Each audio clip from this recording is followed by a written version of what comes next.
చాలా చాలా విశేషమైనటువంటి.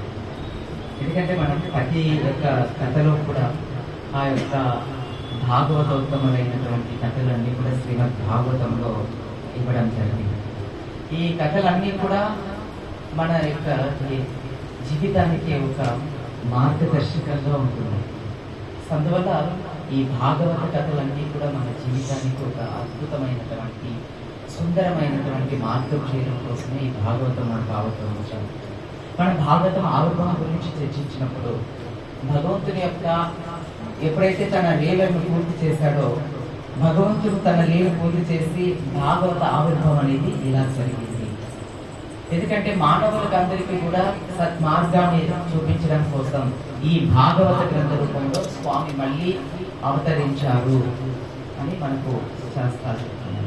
ప్రభుపాదుల వారు కూడా చెప్తున్నారన్నమాట. ఎందుకంటే భగవంతుని యొక్క లీల పూర్తయినప్పటికీ కూడా శ్రీమద్ భాగవతం మనకు ఆవిర్భవించింది. కాబట్టి మానవుడైనటువంటి వ్యక్తి శోకమోహాలకు ద్వంద్వాలకు లోన్ కావాల్సిన అవసరం లేదు.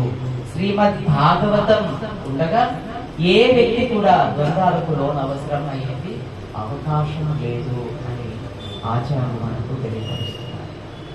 అటువంటి ఒక గొప్ప చక్రవర్తి అయినటువంటి రాజు యొక్క కథని ఈరోజు మనం శ్రవణం చేస్తున్నాం. మనం ఈ యొక్క ప్రియవర్తన మహారాజు మను యొక్క స్వయంభూ మను యొక్క పుత్రుడు. మనం మొదట్లోనే ధ్రువ చరిత్ర చెప్పుకున్నాం. ఎంతమందికి గుర్తుంది? ధ్రువ చరిత్ర చర్చించినప్పుడు మనువుకు ఇద్దరు మగపిల్లలు, ఒక అతను ఉద్దన్నపాదుడు, మరొక అతను ప్రియవర్తన మహారాజు. ప్రియవర్తన మహారాజు ఉద్దన్నపాదుడు కంటే కూడా పెద్దవాడు.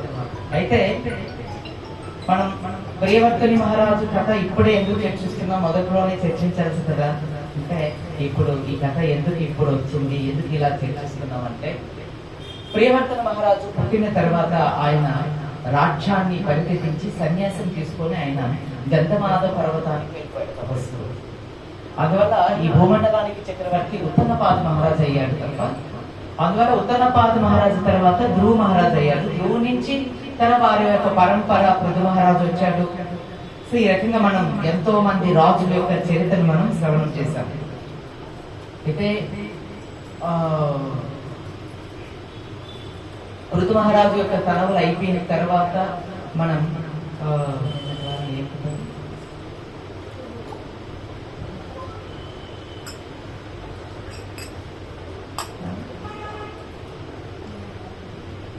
నేను వారిని ఏం చెప్పుకున్నాం? పురంజన చరిత్రం చెప్పుకున్నాం. సో ప్రసీన మహర్షి యొక్క తనలైనటువంటి రక్షితాసుల గురించి చర్చించుకున్నాం. సో వారు ఈ రాజ్యాన్ని, ఈ భూమిని అంతటి కూడా పరిపాలించిన తర్వాత ఈ భూమిని పరిపాలించడానికి సరైనటువంటి నాయకుడు లేని కారణంగా ఈ భూరాజ్యం అంతా కూడా అలా ఉండిపోయింది. సో ఎప్పుడైతే అలానే ఉండిపోయిందో, ప్రియవర్తన మహారాజు గంధమాధవన పర్వతం పైన కూర్చొని తను తపస్సు చేసుకుంటూ ఒక సన్యాసిలాగా తన జీవనం కొనసాగిస్తూ ఉన్నారు. అయితే ఇప్పుడు ఈ భూమిని పరిపాలించడానికి రాజులు లేదు. సో కాబట్టి తన తండ్రి అయినటువంటి మనువు ప్రియవర్తన మహారాజు దగ్గరికి వెళ్ళేసి అడుగుతున్నాడు, పుత్ర, నీవు ఈ రాజ్యభారాన్ని స్వీకరించు, సన్యాసాన్ని పరిత్యజించు అని.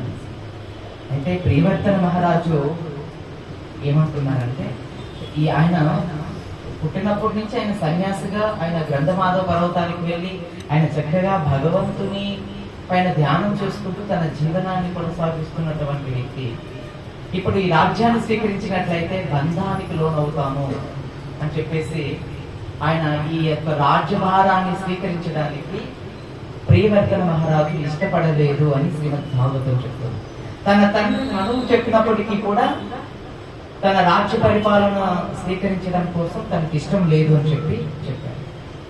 అయితే తన తండ్రి ప్రియవర్తన మహారాజును అడుగుతుండగా అదే సమయానికి అక్కడికి నారదముని కూడా వచ్చేసారు.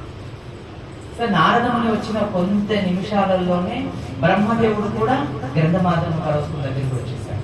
అంటే ప్రియవర్తన మహారాజు ఎక్కడైతే తపస్సు చేస్తున్నారో అదే ప్రాంతానికి బ్రహ్మ, నారద, మనువు ఇంకా ఎంతో మంది ఋషులు ఆ ప్రదేశానికి వచ్చి ఉన్నారు. ఎప్పుడైతే బ్రహ్మ రాగానే మనువు, నారదముని మిగిలిన వాళ్ళందరూ కూడా లేచి బ్రహ్మకు నమస్కరించారు. అయితే ఇప్పుడు బ్రహ్మ ప్రియవర్తన మహారాజుతో మాట్లాడుతూ ఏమంటున్నారంటే, ప్రియవర్త, నువ్వు ఈ రాజ్యభారాన్ని, పరిపాలించే భారాన్ని నీవు స్వీకరించు అని బ్రహ్మ చెప్తున్నారు. ఎప్పుడైతే బ్రహ్మదేవుడు అలా చెప్పారో, తన గురువు అయినటువంటి నారదముని కూడా ప్రియవర్తుని పక్కనే ఉన్నాడు, తన తండ్రి కూడా పక్కనే ఉన్నారు. కానీ నారదునికి గురువు ఎవరు? బ్రహ్మ. బ్రహ్మకు గురువు ఎవరు? స్వయంభూ కృష్ణుడు. యథేకల పుంస కృష్ణస్తు స్వయం భగవాన్. ఆ భగవానుడే, కృష్ణుడే బ్రహ్మకు గురువు అన్నమాట. ఈ జ్ఞానం అంతా బోధించింది బ్రహ్మకు కృష్ణుడే ఆది సృష్టి ఆరంభమున. కాబట్టి అందరికి గురువు బ్రహ్మదేవుడు. కాబట్టి ఇప్పుడు అదే గురువు బ్రహ్మ పితామహుడే కాకుండా ఆయన గురువుగా కూడా తన శిష్యుడైనటువంటి తన గురువు పక్కన ఉన్నప్పటికీ కూడా ప్రధానమైనటువంటి గురువు బ్రహ్మదేవుడు ప్రియవర్తన మహారాజుని చెప్తున్నారు, నువ్వు ఈ రాజ్యభారాన్ని ఖచ్చితంగా స్వీకరించి తీరాలి. ఎప్పుడైతే ప్రియవర్తన మహారాజుకు బ్రహ్మ ఆదేశం చేశారో ఆయన ఇంకా ఏం మాట్లాడలేదు. ఆయన నోటి నుంచి మాటలు కూడా రాలేదన్న, ఎటువంటి మాటలు రాలేదు. ఎందుకంటే తన గురువు కూడా పక్కనే ఉన్నారు, నారదముని కూడా పక్కనే ఉన్నాడు, ప్రియవర్తుని మహారాజు పక్కనే ఉన్నాడు, తన తండ్రి అయినటువంటి స్వయంభవు మనువు కూడా పక్కనే ఉన్నారు. కానీ గురువు యొక్క ఆదేశం ఎంత గొప్పది అనేది మనము ఈ యొక్క కథ ద్వారా మనకు తెలియదు. తండ్రి స్వయంభవు మనువు ఎంతో బతిమలాడుకున్నాడు, నాయన ఈ రాజ్యభారాన్ని నువ్వు స్వీకరించాలి ప్రియవర్తన అని ఎంతగానో బ్రతిమలాడుకున్నప్పటికీ కూడా తండ్రి మాటను ఆయన తోసిపుచ్చాడు అని శ్రీమద్ భాగవతం మనకు చెప్తుంది. తండ్రి మాట తోసిపుచ్చేశాడు. ఎందుకనంటే ఒకవేళ రాజ్యాన్ని స్వీకరించినట్లయితే ఇంతకాలం ఆయన వైరాగ్యాన్ని స్వీకరించి సన్యాసం తీసుకొని గ్రంథమాద పర్వతంలో గృహ లోపల కూర్చొని భగవంతుని ధ్యానం చేస్తున్నటువంటి ప్రియవర్తన మహారాజు ఈ రోజు అకస్మాత్తున తన తండ్రి వచ్చి ఈ రాజ్యాన్ని నువ్వు స్వీకరించు, ఈ రాజభారాన్ని నువ్వు స్వీకరించు అంటే, రాజభార్యం అంటే సన్యాసికి అదొక బంధకారం కదండి. కాబట్టి అందుకని ప్రియవర్తుడు దాన్ని స్వీకరించలేదు. కానీ బ్రహ్మ అదే సమయానికి అక్కడికి వచ్చి స్వీకరించమని చెప్పగానే మారు మాట్లాడకుండా తను అంగీకరించారు అని చెప్పి భాగవతం చెప్తుంది. అంటే నారదుడు కూడా ఈ విషయాన్ని చాలా సంతోషించాడు. ఎందుకంటే గురువు మాటను ఎప్పుడైతే శిష్యుడు అర్థం చేసుకొని స్వీకరిస్తాడో, గురువుకు అనుకూలంగా శిష్యుడు ప్రవర్తిస్తాడో అప్పుడు ఆ గురువుకు ఎంతో ఆనందం కలుగుతుంది. నారదునికి కూడా ఇప్పుడు బ్రహ్మ ఆజ్ఞను పాటిస్తున్నటువంటి ప్రియవర్తుని చూసి ఎంతో సంతోషించాడు. అలానే తన తండ్రి అయినటువంటి స్వయంభవ మనువు కూడా చాలా సంతోషించాడు. ఎందుకంటే స్వయంభవ మనువు పుట్టి ఎంతో దీర్ఘకాలం అవుతుంది. ఆయన కూడా వానప్రస్థాస్త్రం స్వీకరించి భగవన్నామ సంకీర్తనలో నిమగ్నం అవ్వాలనేదే ఆయన ఉద్దేశం కూడా. కాబట్టి ఇప్పుడు ఈ రాజభారాన్ని స్వీకరించడానికి సరైనటువంటి వ్యక్తులు లేని కారణంగా ఆయన అటువంటి పని చేయలేకపోయాడు. కాబట్టి అందుకని ఇప్పుడు ప్రియవర్తుడు ఈ రాజ్యభారాన్ని స్వీకరించాడు. కాబట్టి ఆ స్వయంభవ మనువు కూడా వానప్రస్థాశ్రమాన్ని స్వీకరించి ఆయన కూడా చక్కగా భక్తి మార్గాన్ని ఆచరించడానికి తన మార్గాన తను వెళ్ళిపోయాడు. తండ్రి గురువు ఆజ్ఞ మేరకు ఇప్పుడు ప్రియవర్తన మహారాజు రాజ్యభారాన్ని స్వీకరించి ఉన్నాడు, ఈ భూమండలాన్ని స్వీకరించాడు. ఆయన ఎలా అంటే అప్పటికి ఆయన బ్రహ్మచారి, లక్షల సంవత్సరాలు అయింది ఆయన పుట్టి. మరి ఇప్పుడు రాజ్యభారాన్ని స్వీకరించడం బ్రహ్మచారి, గృహస్థ మాత్రమే రాజ్యభారాన్ని స్వీకరించగలుగుతారు. ఎందుకంటే గృహస్థ అయినటువంటి వ్యక్తికి అనేక రకాలైనటువంటి కష్టాలు ఎదురై ఉన్నప్పుడు ప్రజల యొక్క బాధలను తెలుసుకోగలుగుతారు. కాబట్టి గృహస్థాశ్రమాన్ని తప్పనిసరి స్వీకరించారు. కాబట్టి ఇప్పుడు ప్రియవర్తన మహారాజు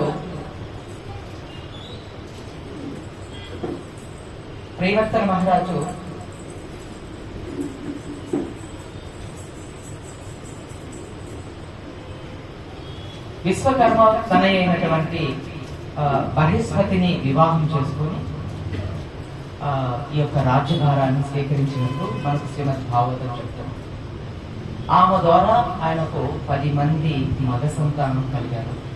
ఒక అమ్మాయి కూడా జన్మించారు.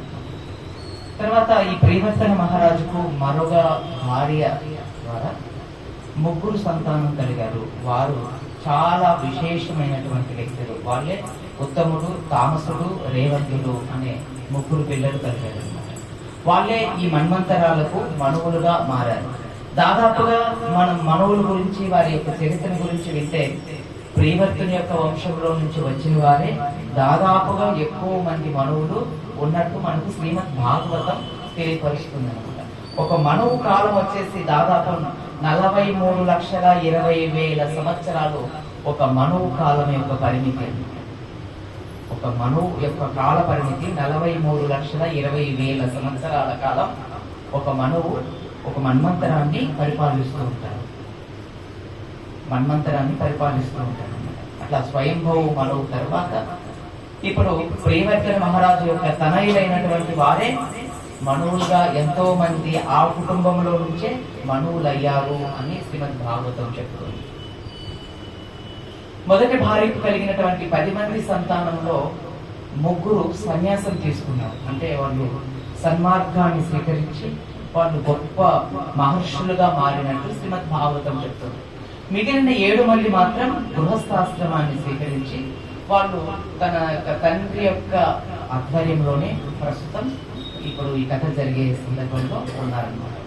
ఈ విధంగా ఉంటుండగా ప్రియవర్తన మహారాజు ఆయన గొప్ప భక్తుడుగానే ఉన్నాడు. ఇప్పుడు గృహస్థాశ్రమంలోకి ప్రవేశించినటువంటి ప్రియవర్తన మహారాజు తన భార్య అయినటువంటి మహేశ్వతిని ఎంతో చక్కగా ప్రేమిస్తూ, చక్కగా ఆమెను చూస్తూ, చక్కగా ఆమెతో ఆనందంగా తన జీవనం కొనసాగిస్తూ ఉన్నాడు. కానీ ఆయన ఎటువంటి జీవనం కొనసాగిస్తున్నాడంటే, తన అందమైనటువంటి రూపవతి అయినటువంటి తన భార్య ఉన్నప్పటికీ కూడా ఆయన కేవలం భగవంతుడి యొక్క గురువు యొక్క ఆజ్ఞ మేరకు ఈ గృహస్థాశ్రమాన్ని స్వీకరిస్తే, ఆ గృహస్థాశ్రమంలో ఉన్నప్పుడు ఏ విధంగా వ్యవహరించాలో ఆ విధంగా ప్రియవర్తన మహారాజు వ్యవహరిస్తున్నట్టు శ్రీమద్ భాగవతం మనకు తెలియపరుస్తుంది అన్నమాట. అట్లా ఆయన ఎంతో హాయిగా తన జీవితాన్ని గడుపుతూ తన భార్యతో ఎంతో సుఖంగా ఉంటూ, అలానే ఈ భూమండలాన్ని అంతటినీ కూడా ఆయన జ్యోతిమయ అనే ఒక రథం పైన అధిరోహించినటువంటి ప్రియవర్తన మహారాజు ఈ భూమండలం మొత్తం 7 దీపాలను చీకటి లేకుండా పరిపాలించినటువంటి ఏకైక చక్రవర్తి ప్రియవర్తన మహారాజు ఒకరే. ఈ భూమిని ఆయన పరిపాలిస్తున్నప్పుడు ఒక ప్రదేశానికి వెళ్ళాడు అనుకోండి, మరొక పక్క చీకటి అనేది కమ్ముకుంటుంది అనమాట. ఇప్పుడు మనకు చీకటి, మరొక పక్క వెలుగు అనేది ఉంటుంది. సూర్యుడు ఇక్కడ అస్తమించాడు, అక్కడ ఉదయించాడు. అలానే అక్కడ అస్తమిస్తే ఇక్కడ ఉదయిస్తాడనమాట. అయితే ప్రియవర్తన మహారాజు తన జ్యోతిర్మయ ఆ యొక్క రథం పైన అధిరోహించినటువంటి ప్రియవర్తన మహారాజు ప్రయాణం చేస్తుంటే ఒకవైపు కాంతి ఉంది, మరొక వైపు చీకటి కమ్ముకోవడం చూశాడనమాట. అంటే ఆయనకి ఏమనిపించిందంటే, నా రాజ్యంలో చీకటి అనేది ఉండకూడదు అని చెప్పి ఈ భూమండలాన్ని మొత్తం పరిపాలించినటువంటి చక్రవర్తి ప్రియవర్తన మహారాజు. ఇప్పుడు ఆయన ఏ పక్కకైతే వెళ్తాడో ఆ పక్క తన యొక్క రథం నుంచి వస్తున్నటువంటి కాంతి చేత ఆ యొక్క దేశమంతా కూడా కాంతితో, ఒక సూర్యుడు వెలిగితే వచ్చినప్పుడు ఎలాగైతే మనకు తెల్లవారుతూ మనం జీవనం కొనసాగిస్తామో, ప్రియవర్తన మహారాజు జ్యోతిమయ అనే రథం పైన కూర్చున్నప్పుడు ఆ రథాన్ని అధిరోహించి ఆ రథం నడుపుతున్నటువంటి ప్రియవర్తన మహారాజు ఆ రథంలో కూర్చొని ప్రయాణిస్తూ ఉంటే ఎటువైపు అయితే చీకటి ఉంటుందో అటు వెలుగుతో, కాంతితో పూర్తిగా నిండిపోయింది అని శ్రీమద్ భాగవతం చెప్తుంది.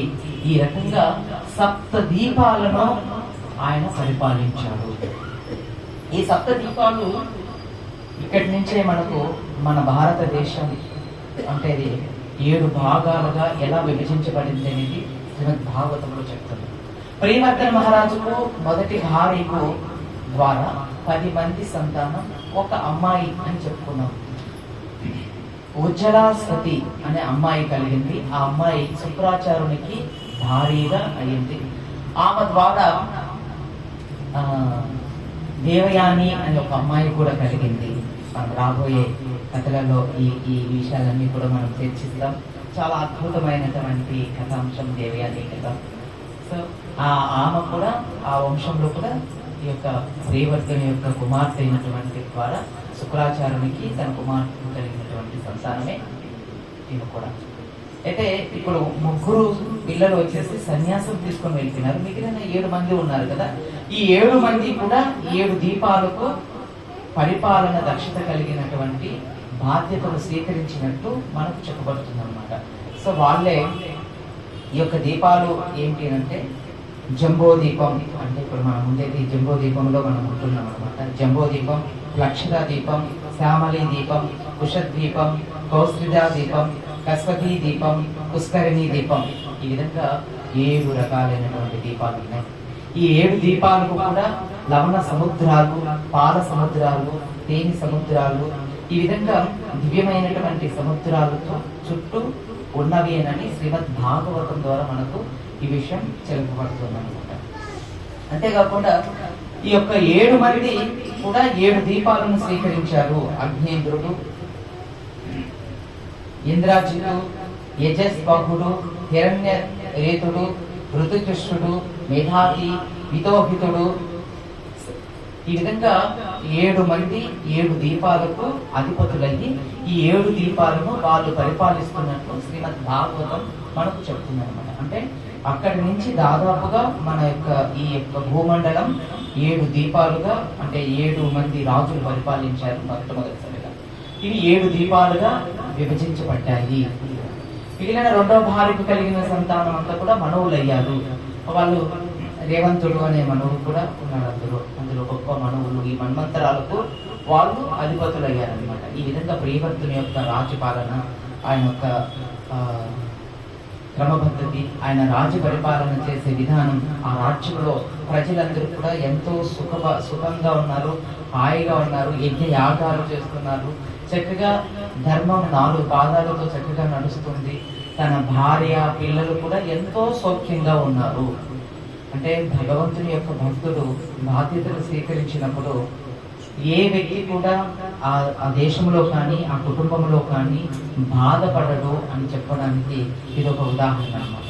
వాళ్ళందరూ కూడా ఎంతో సంతృప్తి పొందినట్టు, ఎంతో ఆనందంగా ఉన్నట్టు మనకు శ్రీమద్ భాగవతం ద్వారా మనకు తెలియపడుతుంది అనమాట. అటువంటి భాగవతం ద్వారా ఇటువంటి ప్రియవర్తన మహారాజు ఈ భూమిని అందరికీ కూడా చీకటి అనేది లేకుండా పరిపాలించినటువంటి ఏకైక రాజు. ఎంతో దీర్ఘకాలం ఈ భూమండలాన్ని పరిపాలించి ఆయన తన కుటుంబంలో ఎటువంటి సంబంధం కలిగి ఉన్నాడు అంటే, తామరాకు పైన నీరు ఏ విధంగా అయితే ఉంటుందో తన కుటుంబంతో అటువంటి అలా ఉన్నాడు. అంటే కుటుంబంలో ఉన్నప్పటికీ కూడా ఇంత సంతానాన్ని అభివృద్ధి చేసినప్పటికీ కూడా ఈ భూమండలాన్ని చీకటి లేకుండా పరిపాలించినప్పటికీ కూడా ప్రజలందరినీ కూడా చక్కగా చూసుకుంటున్నప్పటికీ కూడా ఆయన దేని పట్ల కూడా మోహితుడు అవ్వలేదు. మోహితుడయ్యి భగవంతుని యొక్క భక్తి యొక్క సేవను విడనాడలేదు అని శ్రీమద్ భాగవతం చెప్తుంది. అంటే మనం ఏంటంటే భగవద్భక్తి అనే పదం వచ్చినప్పుడు మనం ఎలా తీసుకుంటామంటే, మనకు అన్ని సౌఖ్యంగా ఉంటే భగవద్భక్తి పదాన్ని స్వీకరిస్తూ ఉంటాం. అంటే మనకు అనుకూలంగా ఉంటే భక్తి, అనుకూలంగా లేకపోతే భక్తి కాదు. మనకు అన్ని పరిస్థితుల్లోనూ అన్ని సమయాలలోనూ భగవద్భక్తి అనేది జీవుడు ఖచ్చితంగా చేసి తీరాలి. ఎందుకంటే ప్రియవర్తన మహారాజు పూర్వం ఆశ్రమంలో ఆయన బ్రహ్మచారిగా కొన్ని లక్షల సంవత్సరాలు ఉన్నాడు. తర్వాత గృహస్థాశ్రమం తీసుకున్న తర్వాత ఆ గృహస్థాశ్రమానికి పూర్తిగా అంకితం అయిపోయినప్పటికీ కూడా ఆయన ఆచార్యులు వివరిస్తున్నారు అనమాట. ఆయన మనకు అందరికీ కూడా ఒక గృహస్థగా కనిపిస్తున్నప్పటికీ కూడా, ఆయన ఒక సాధారణ గృహస్థలా మనకు కనిపిస్తున్నప్పటికీ కూడా ఆయన సాధారణమైనటువంటి గృహస్థుడు కాదు.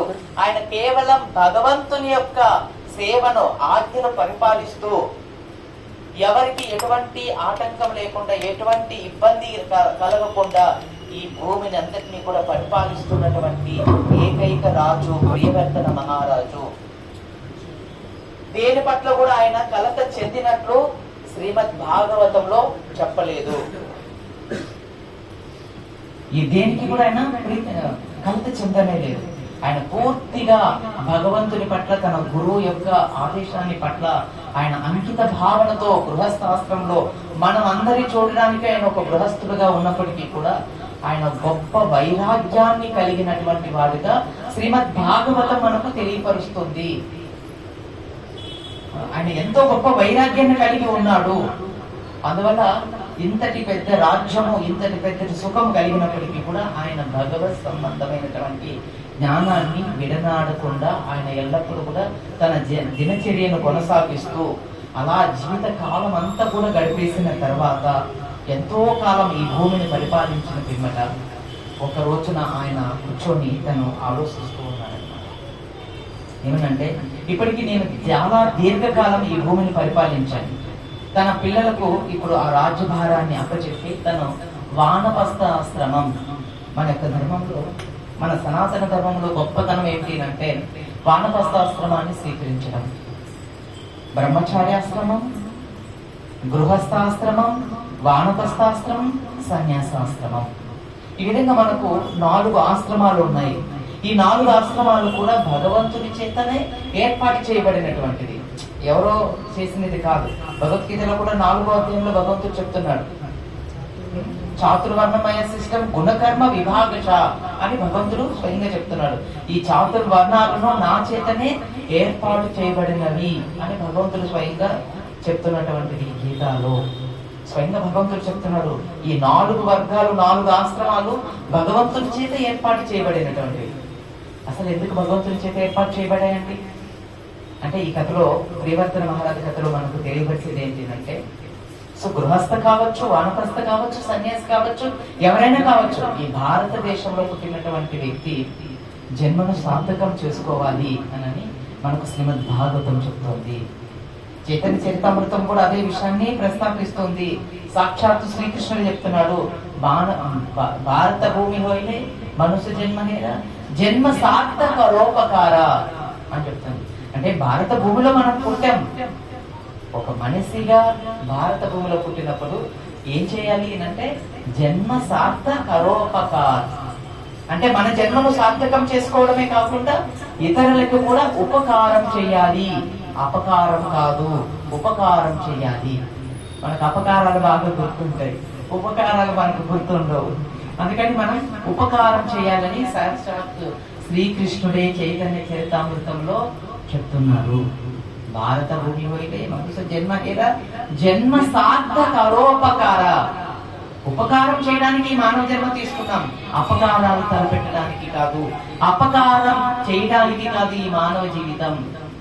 మీరు ఒకసారి ఆలోచించండి, ప్రియవర్తన మహారాజు యొక్క జీవితంలో కూడా ఆయన గృహస్థాశ్రమంలో ఉన్నప్పటికీ కూడా ఆయన ఎన్నో రకాలను ఈ భూమిని పరిపాలించడానికి శ్రమ తీసుకున్నారు. ఎవరు శ్రమ లేకుండా పరిపూర్ణతను, ఉన్నతను పొందలేదండి. మనకు అన్ని తేరగా లభించవు. ఒకవేళ తేరగా లభించినా వాటిని మన విలువ తెలియదు. ఎవరికైనా తెలుస్తుందండి? మనకు అవలీలుగా ఇప్పుడు ఎగ్జామ్ రాయకుండా మార్కులు వేసేసి పాస్ చేసేసారు అనుకోండి, వాడికి ఆ యొక్క విలువ తెలుస్తుందా, చదువు విలువ తెలుస్తుందా ఎవరికైనా? అలానే మన జీవితంలో కూడా అంతే. ఈ భౌతిక జగత్తులోకి వచ్చాము అంటే కష్టాలు అనేటివి తప్పదు, ఎవరైనా అనుభవించాల్సిందే, ఎంతటి వ్యక్తులైనా సరే అనుభవించాల్సిందే.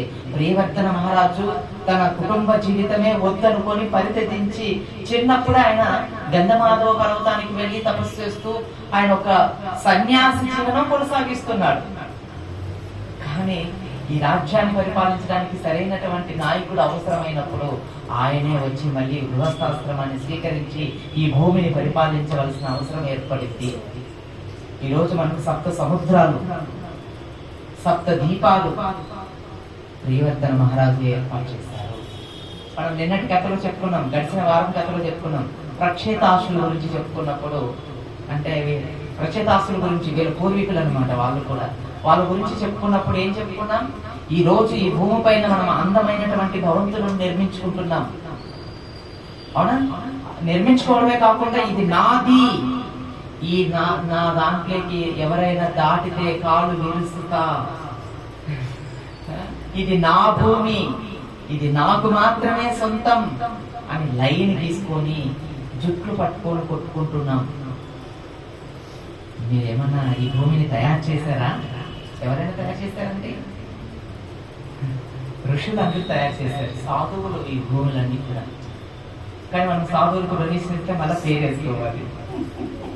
దురదృష్టం. సాధువులు ఇవి ప్రత్యేకాసులు అనే గొప్ప ఋషుల వాళ్ళు వేల సంవత్సరాలు సముద్ర గర్భంలో కూర్చొని తపస్సు చేస్తే వాళ్ళు తిరిగి వచ్చి ఈ భూమిని బాధ్యతను స్వీకరించారు. మారిచి అనే అమ్మాయిని వివాహం చేసుకున్నారు అని గడిచిన వారంలో మనం ఈ కథ అంతా చర్చించుకున్నాం. ఎందుకంటే సాధువులు మాత్రమే ఉపకారం చేస్తారు. భారత భూమి హోయిలే మనుష్య జన్మహేనా జన్మ సార్థక పరోపకార.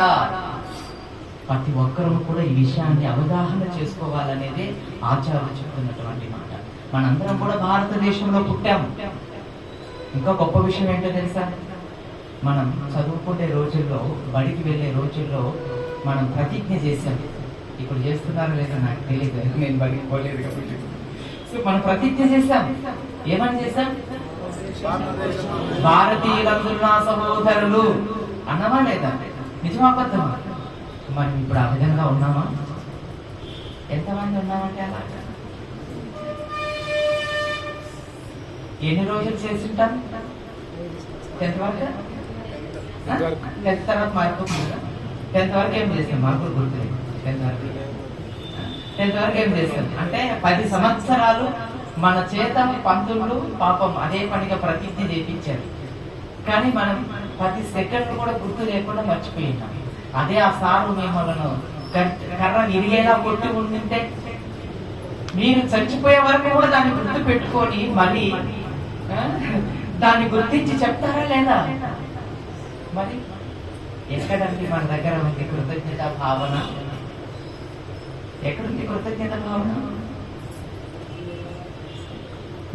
మన పూర్వీకులందరూ కూడా మనం చెప్పుకున్నటువంటి ఈ భాగవత కథల్లో నుంచి గొప్ప గొప్ప సాధువుల నుంచి, గొప్ప గొప్ప సాధు మహాత్ముల నుంచి పరిషత్ మహారాజు కావచ్చు, ప్రియవర్తన మహారాజు కావచ్చు, ఉత్తన్నపాద మహారాజు కావచ్చు, మనం చెప్పుకున్నాం ఎవరు భగవంతుని అవతారమైనటువంటి పృథు మహారాజు చరిత్ర కావచ్చు, ప్రక్షితాసులు కావచ్చు, ప్రాచీన మహర్షి కావచ్చు. వీళ్ళందరూ చేసినటువంటి త్యాగాల గురించి మనం విని ఉన్నాం.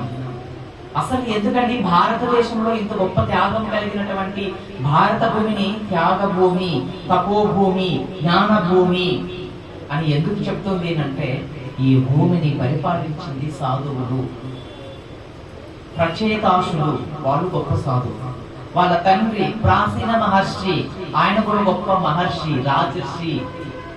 తన గురువు ఆజ్ఞల మేరకు ఆయన భౌతిక జీవితాన్ని పరిత్యజించి కమ్మి కర్మల నుంచి బయటపడి భగవద్ధామానికి వెళ్ళినటువంటి గొప్ప రాజు.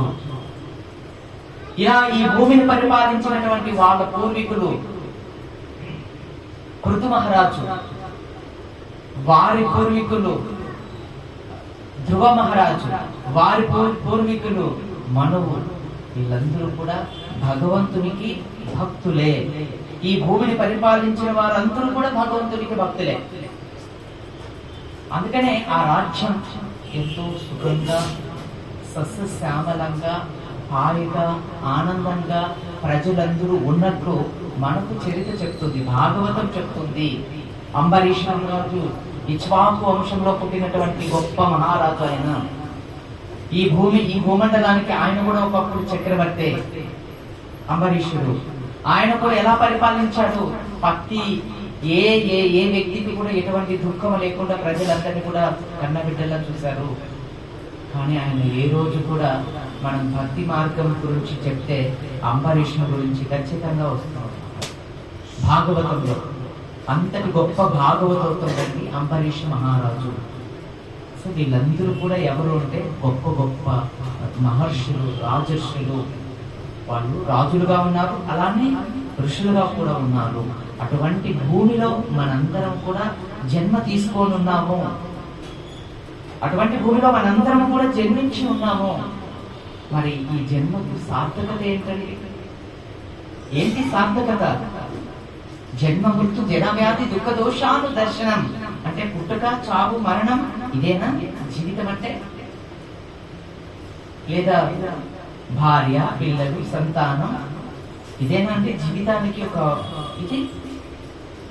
ఏ ధన యౌవన పుత్ర పరిజన ఈ జగతి పర నీతిరే కమల దళ జల జీవన తలమల భజహు హరి పద నీతిరే.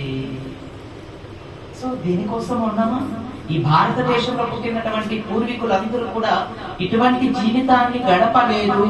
వాళ్ళు భార్య, పిల్లలు, సంతానం, సంసారంలో ఉన్నప్పటికీ కూడా వాళ్ళు గొప్ప తపస్సంపన్నులై భగవంతుని యొక్క సేవ కోసం జీవితాలను త్యాగం చేసినటువంటి మహర్షులే వాళ్ళందరూ కూడా. రాజర్షులు, ప్రాచీన మహర్షి, ప్రక్షేతాసులు, ప్రియవర్తన మహారాజు. ఇప్పుడు ఈ ప్రియవర్తన మహారాజు కూడా అంతటి గొప్ప మహారాజు. ఇప్పటి వరకు ఈ భూమిని చీకటి లేకుండా పరిపాలించినటువంటి ఏకైక రాజు ఎవరైనా ఉంటే అది ప్రియవర్తన మహారాజు మాత్రమే. ఎప్పుడైనా విన్నారండి ఈ భూమి చీకటే లేకుండా పరిపాలించినటువంటి రాజుల పేరు ఉన్నారా? భగవంతుడు కూడా ఈ భూమిని పరిపాలించాడు, రాముడుగా అవతరించి పరిపాలించాడు.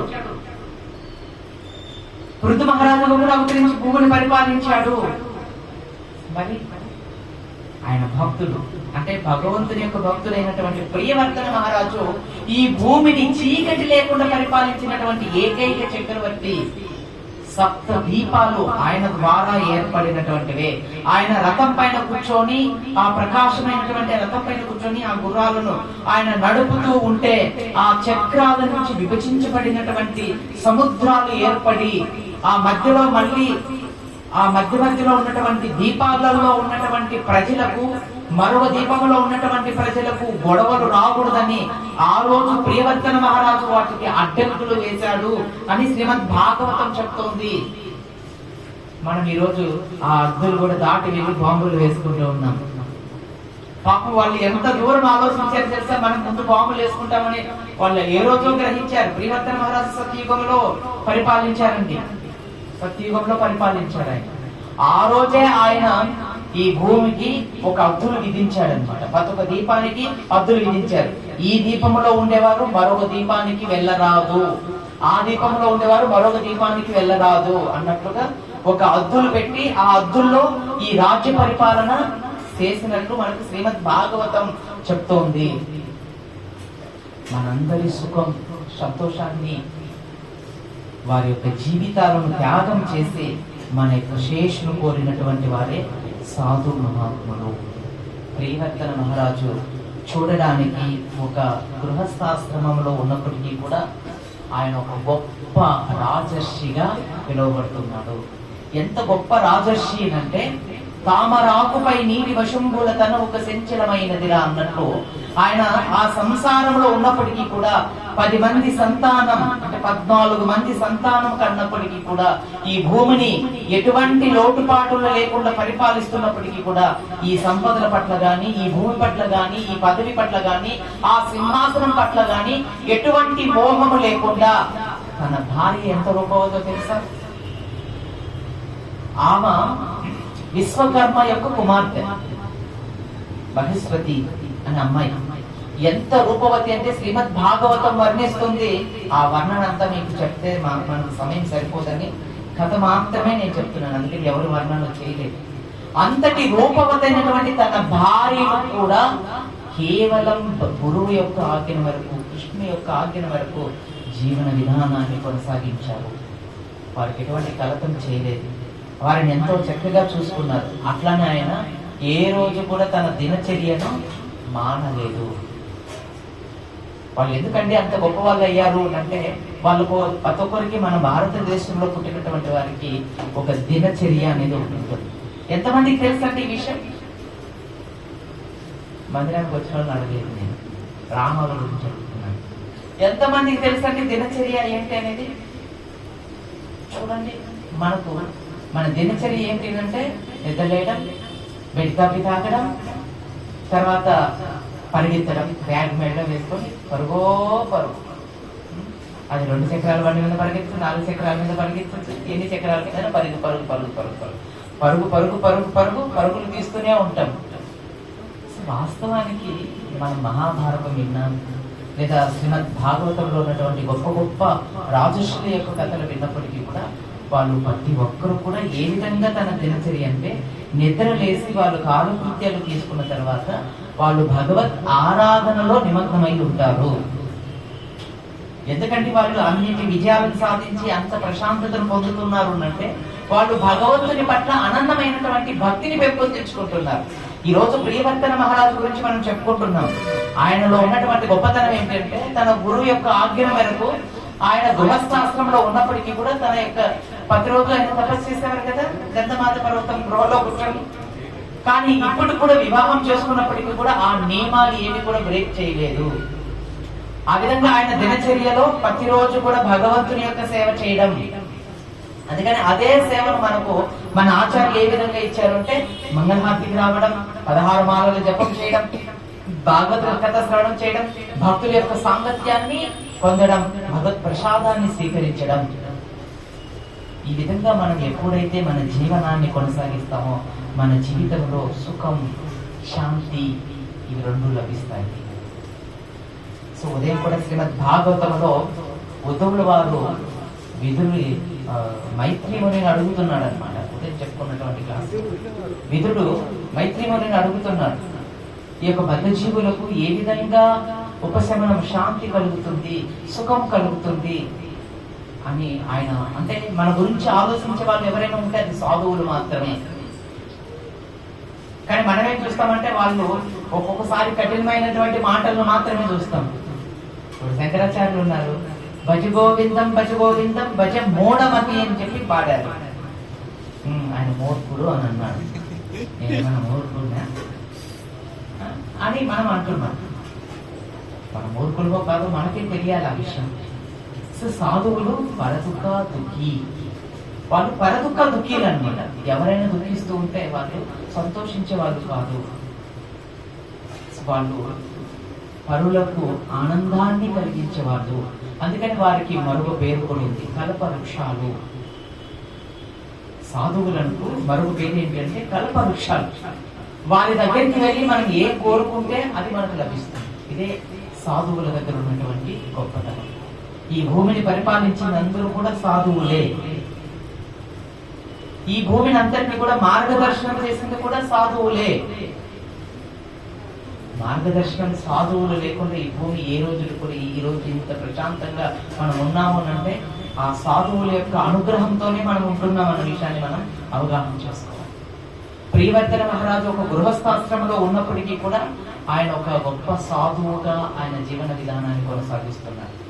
సో ఇవన్నీ ఎందుకు మనం చెప్పుకుంటున్నామంటే మన జీవితంలో కూడా గృహస్థాశ్రం, వివాహం, పిల్లలు, అలానే వ్యాపారము, అలానే వృత్తి, వీటిల్లో అన్నింటిలో పడి మనం అందులోనే ఉండిపోతున్నాం. మనకు అర్థం కాని విషయం ఏంటంటే భాగవతం మనకి ఏం చెప్తుందంటే జీవుడు తను ఏర్పాటు చేసుకున్నటువంటి కర్మాగారంలో పడిపోయి ఇది నా బాధ్యత, ఇదే నా కర్తవ్యం, ఇది నా ధర్మం అనుకుంటూ ఇందులోనే పడిపోతున్నాడు అని చెప్పబడుతుంది. దీన్ని మనం ఏమనుకుంటున్నామంటే మనం విద్యుత్కర్త కర్మాలుగా భావిస్తూ ఇందులోనే కమ్య కర్మలు అంటారు దీన్ని భాగవతం ప్రకారంగా. కమ్య కర్మలు అంటే నేను, నా కుటుంబము, నా జీవితము, నా సుఖం, నా సంతోషం అని శ్రీమద్ భాగవతం చెప్తుంది. కానీ ఇది గృహమేది జీవితం. ఇక్కడ ప్రియవర్తన మహారాజు గృహమేది కాదు, గృహస్థ. గృహస్థలో 2 రకాలు ఉంటారు. నిన్నటి వారంలో కూడా చెప్పుకున్నాం. గృహస్థ ప్రాచీన మహర్షి గొప్ప రాజర్షి అయినప్పటికీ కూడా సుఖాలు, భోగాలను చూసిన తర్వాత ఆయన గృహమేదిగా మారిపోయాడు. గృహమేదిగా మారిపోయి ఎన్నో రకాలైనటువంటి అశ్వమేధ యజ్ఞాలను చేసి ఆ భౌతికమైనటువంటి కోరికలు తీర్చుకోవడంలో తన నిమగ్నమైనప్పుడు దేవర్షి నారదముడు వచ్చి తన తప్పులను తెలియజేసి నువ్వు ఒక వంశంలో పుట్టినటువంటి రాజర్షివి, ఈ విధంగా కమ్మి కర్మలకు లోటు అవ్వరాదు,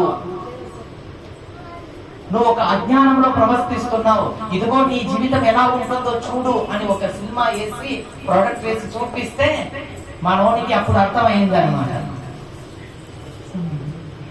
ఈ భాగవతం కూడా మనకు చెప్పేది అదేనండి. మనం కమి కర్మలలో పడిపోతున్నాం. మానవ జన్మ తీసుకోవడం తప్పు కాదు, సంసారంలోకి రావడం కూడా తప్పు కాదు.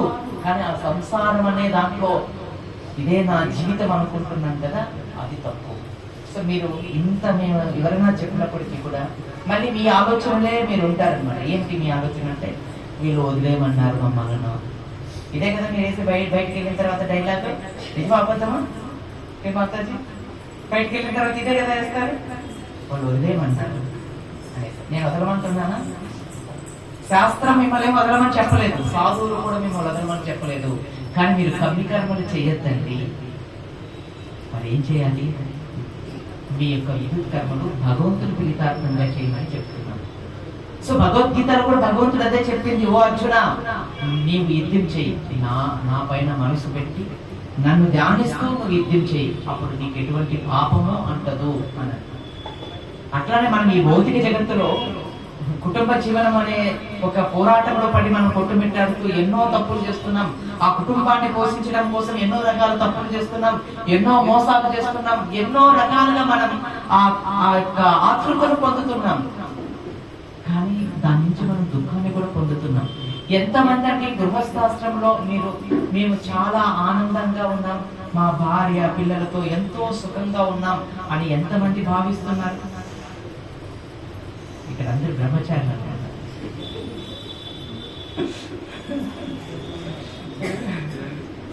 ఎంతమంది అలా భావిస్తున్నాం అంటే, మనం ఈ భాగవతం ద్వారానే కర్మలు అంటే ఏంటి, గృహస్థాశ్రమం అంటే ఏంటి, గృహవేది జీవితం అంటే ఏంటి అని మనకు తెలియపడేదే ఈ శ్రీమద్ భాగవత కథలు. ఈ కథ ద్వారానే మనకు తెలియపరిచేది. అందుకని ఇక్కడ గురువు ఆజ్ఞ వరకు ఆయన గృహస్థాశ్రమంలో ఉండి భగవంతుని యొక్క చింతన చేస్తూ భగవంతుని ఆజ్ఞ వరకే రాజ్య పరిపాలన చేశారు. అందుకని ఆయన రాజ్య పరిపాలన చేసినప్పుడు ఇంత రాజ్య సుఖాలను అనుభవిస్తున్నప్పుడు కూడా వాటి పట్ల ఎటువంటి బంధన లేకుండా తునపాయంగా 3-4 పాయింట్లు రాశారన్నమాట వీళ్ళు ఈ కథలో. ప్రియవర్తన మహారాజు ఎంత గొప్పగా ఆయన పరిపాలించాడు అంటే, ఎటువంటి ప్రతిఫలాపేక్ష లేకుండా, అంటే తనకు సొంతం అనుభవించాలి. ఇప్పుడు మనం ఏదైనా సాధించామనుకోండి, దాన్ని మనం అనుభవించాలనుకుంటాం, లేదా మనం అనుభవించకపోతే మన పిల్లలే అనుభవించాలని మనం కోరుకుంటూ ఉంటాం. దాదాపు ఇదే కదా మన అందరి యొక్క జీవితంలో అందరికి వచ్చే ఆలోచన ఇదే కదండి. మనం సంపాదించేది మన పిల్లలు అనుభవిస్తారు అని. మన పూర్వీకులు సంపాదించేది మనం అనుభవిస్తాం అనుకుంటున్నాం. ఇప్పుడు అనుభవిస్తున్నాం లేదా మీకే తెలియాలి, ఆ విషయం అంతా ఎవరికి వారికే తెలియాలి. కానీ మన పిల్లలు ఎంతవరకు అనుభవిస్తారనేది మనకు తెలియదు. కానీ మనం నేర్పించవలసింది శ్రీమద్ భాగవతం. వాళ్ళకు నిజమైనటువంటి భాగవతాన్ని వాళ్ళకి ఇవ్వాలి. అందుకని ఇక్కడ ప్రియవర్తన మహారాజు కూడా తన పిల్లల అందరికీ కూడా శిక్షణ చేశారు. ఏ విధంగా శిక్షణ చేశారు అంటే, భగవద్ భక్తి శిక్షణ. భగవద్ భక్తిని తను నేర్పించి దాంట్లో 3 సంతానం సన్యాసం తీసుకొని వాళ్ళు ధర్మ ప్రచారానికి వెళ్ళిపోయారు. మిగిలిన 7 మంది మాత్రం వాళ్ళు గృహస్థాశ్రమాన్ని స్వీకరించి ఈ రాజ్య భారాన్ని స్వీకరించారు. రాజ్యాన్ని పరిపాలించడానికి ఒక బాధ్యత కలిగినటువంటి వ్యక్తులుగా అయ్యారు. అంటే రాజ్యం అంటే వాళ్ళదని కాదు, ఇది సాధువులు ఇచ్చిందేది. మేము దీన్ని ఒక బాధ్యతగా, మా ధర్మంగా, మా యొక్క విద్యుత్కర్త ధర్మంగా నేను పరిపాలిస్తున్నాను, అంతవరకే నా ధర్మంగా నేను పరిపాలిస్తున్నాను. దాని నుంచి ఎటువంటి ప్రతిఫలాపేక్ష లేకుండా భగవంతుని యొక్క ఒక సేవగా వారు పరిపాలిస్తున్నారు. రాజర్షులందరూ కూడా ఒక సేవగానే దాన్ని పరిపాలించారు. ఇప్పటి వరకు మన భారతదేశంలో మనకు వచ్చినటువంటి జ్ఞానం అంతా కూడా రాజుల నుంచి, రాజర్షుల నుంచి, ఋషుల నుంచి వచ్చినటువంటి జ్ఞానం ఏంటంటే, పూర్వీకుల నుంచి. ఎవరండి పైన పూర్వీకులు ఎవరున్నారు? బ్రహ్మ తర్వాత కృష్ణుడు ఇచ్చినటువంటి జ్ఞానం బ్రహ్మ నారదుడు ఉపదేశిస్తే నారదుడు ఆదిని మిగిలిన వారికి అందరికీ ఉపదేశం చేశారు. సో మనం భగవద్గీతలో చూస్తే కృష్ణుడు ఉపదేశం చేసిన జ్ఞానం నష్టమైతుందని కనిపించినప్పుడు సూర్యదేవుని ద్వారా మిగిలిన రాజులకు అందరికీ కూడా మళ్ళీ కృష్ణుడే స్వయంగా దాన్ని ఉపదేశించినట్లు మనకు భగవద్గీత కూడా చెప్పబడుతుంది. శ్రీమద్ భాగవతంకి వస్తే మహర్షులకు అందరికీ కూడా దేవర్షి అయినటువంటి నారదముని రాజులందరికీ కూడా జ్ఞానోపదేశం చేసి వాళ్ళను రాజులుగా చేసి చక్కగా రాజుషులు అయ్యేలా చేసి వారిని ఈ రాజ్య పరిపాలించేలాగా ఎటువంటి ప్రతిఫలాపేక్ష లేకుండా కేవలం భగవత్ చింతనలో ప్రజలందరినీ ఉండే విధంగా ప్రేరేపించినటువంటి సాధువులే. అంత గొప్పటి పరిపాలన ప్రియవర్తన మహారాజు చేశారు. అందుకని ప్రియవర్తన మహారాజు స్టోరీలో ఎక్కువగా ఫిలాసఫీనే ఉంటుంది. నిన్న స్టోరీలో గడిచిన వారం అన్ని స్టోరీసే ఉన్నారు, కానీ ఈయన స్టోరీలో మొత్తం ఫిలాసఫీ. ఎందుకంటే ఆయన ఒక సాధువుగా ఉన్నాడు, తర్వాత గురువు యొక్క ఆజ్ఞల మేరకు ఆయన గృహస్థాశ్రమాన్ని స్వీకరించాడు. ఆయన గృహస్థాశ్రమంలో ఉన్నప్పటికీ కూడా ఆయన దేని పట్ల కూడా బంధన లేకుండా కేవలం ఆయన ఒక ధర్మంగా పాటిస్తూ పూర్తిగా ఆయన ఇప్పుడు చివరిగా ఆయన ఏమవుతున్నాడు అంటే కుటుంబాన్ని కూడా పరిత్యజించి మళ్ళీ తిరిగి వెనక్కి వెళ్తున్నాడు. ప్రతి ఒక్కరూ కూడా మళ్ళీ ఈ యొక్క వర్ణాశ్రమ ధర్మంలో ప్రతి ఒక్కరూ కూడా బ్రహ్మచార్యాశ్రమం, గృహస్థాశ్రమం, వానప్రస్థాశ్రమం, సన్యాసాశ్రమం ఈ 4 ఆశ్రమాలు కూడా భగవంతుని చేతనే ఏర్పాటు చేయబడినవని స్వయంగా గీతా యందు 4వ అధ్యాయంలో భగవంతుడే స్వయంగా ఈ విషయాలన్నీ చెప్తున్నాడు. మనం ఇప్పటికీ మనం ఆలోచించుకోవాల్సిన విషయం ఏంటంటే మన భారతీయ సంస్కృతి అనేది, మన వేద సంస్కృతి అనేది ఎంతో గొప్పది. దీనికన్నా గొప్పది మరొకటి ఇక్కడ లేదండి. పాశ్చాత్యులు కూడా మన భారతదేశాన్ని ఉదాహరణగా తీసుకొని వాళ్ళు తిలక ధారణ చేసి చక్కగా హరినామ సంకీర్తన ఈదుల్లో చేస్తూ ఉన్నారు. కానీ మనం భారతదేశంలో పుట్టి భారతీయులము అని చెప్పుకుంటూ మనం భారతదేశానికి వదిలేసి ఏం చేయలేదు, మన కుటుంబానికి వదిలేద్దాం, మనకు మనం ఏం చేసుకుంటున్నాం ఒకసారి మనం ప్రశ్నించండి. మీరు ఒంటరిగా కూర్చొని నాకు నేను ఏం చేసుకున్నాను, ఉద్యోగం తెచ్చుకున్నాను, బ్యాంక్ బ్యాలెన్స్ పెంచుకున్నాను, పానీపూరి, ఇడ్లీ, దోశ, వడ అన్ని పూట్ల రోజుకు 10 సార్లు తింటున్నా, ఫ్రెష్గా మంచిగా హాయిగా వేసేసుకొని నిద్రపోతున్నా. ఇవన్నీ నేను అడగటం లేదు.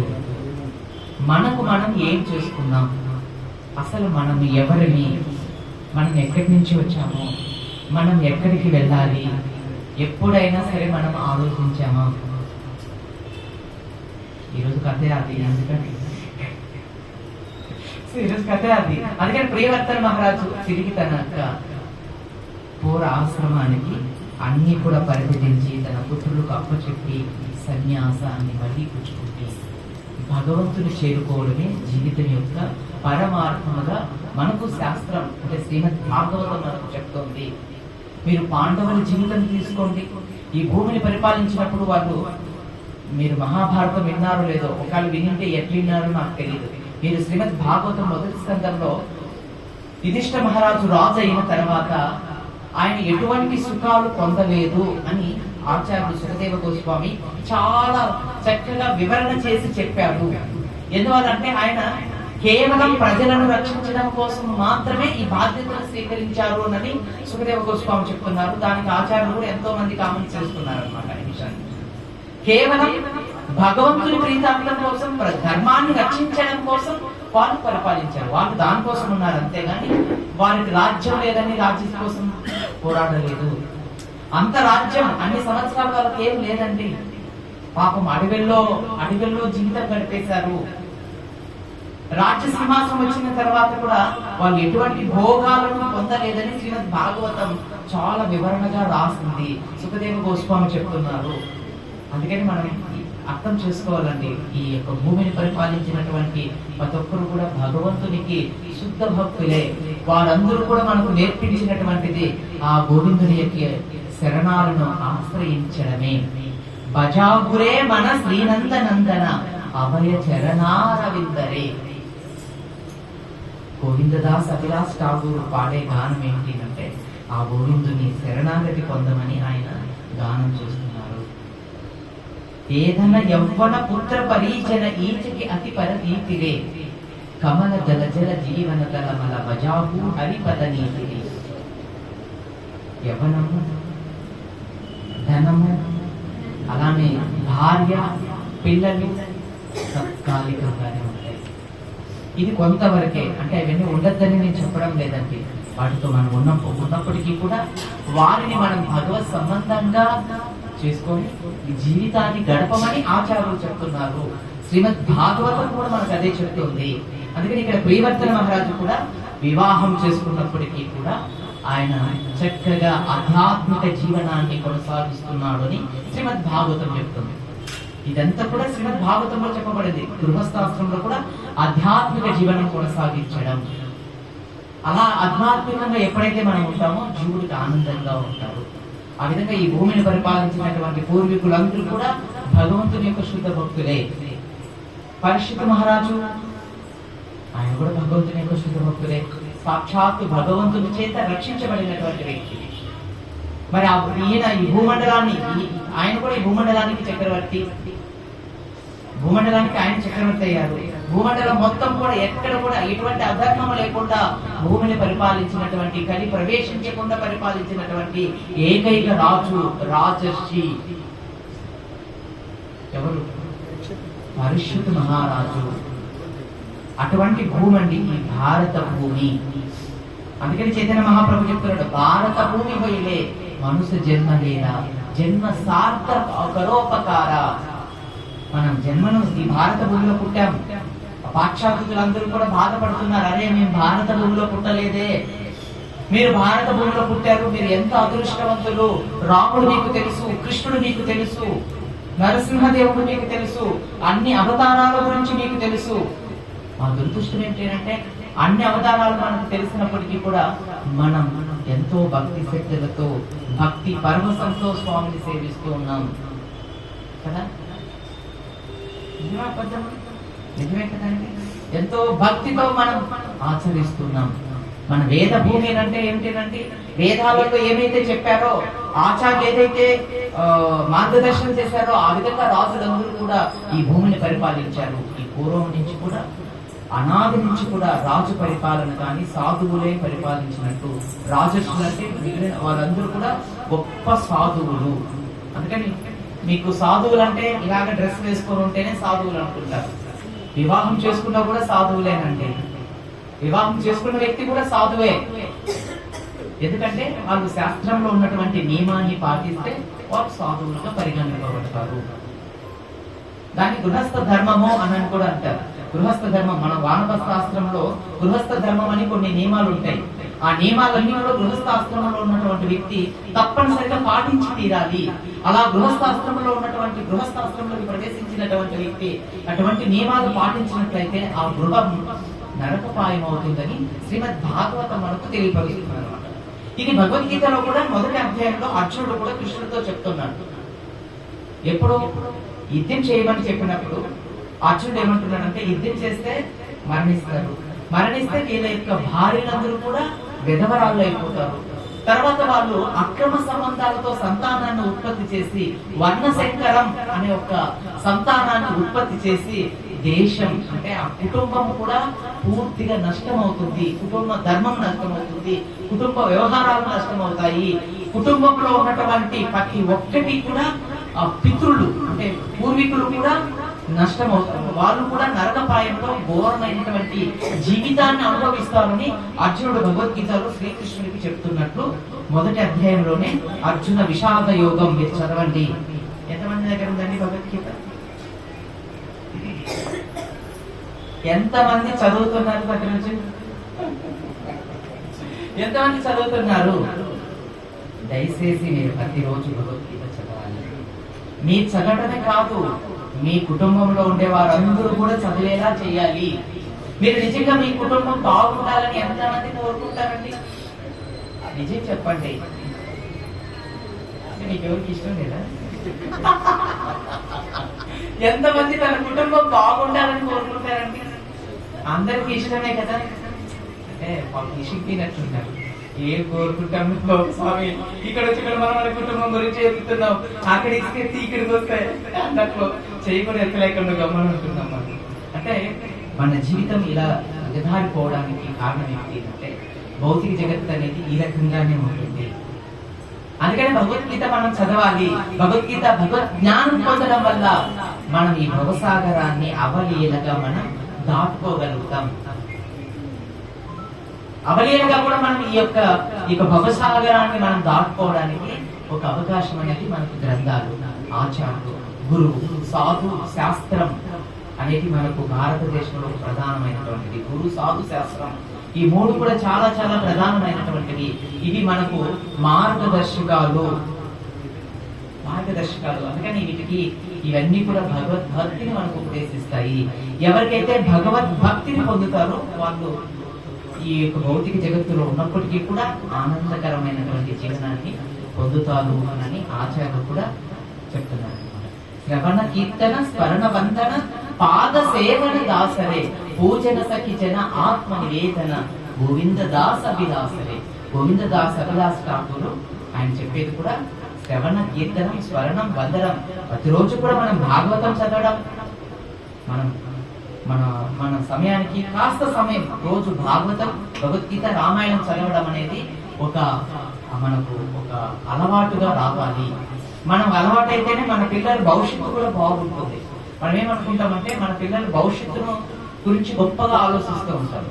అంటే ఎలా గొప్పగా ఉంటుందంటే మంచి చదువులు చదువుతాడు, లేదా ఫారెన్ వెళ్తాడు, అక్కడ మంచి ఉద్యోగం కొడతాడు, తర్వాత మంచి శాలరీ వస్తుంది, అక్కడ ఫారెన్ అయితే సెటిల్ అయిపోతాడు. తర్వాత మనం ఇక్కడ కాస్త హాయిగా నెమరు వేసుకుంటూ గతం అంతా చెప్పుకుంటూ కనిపిస్తాం.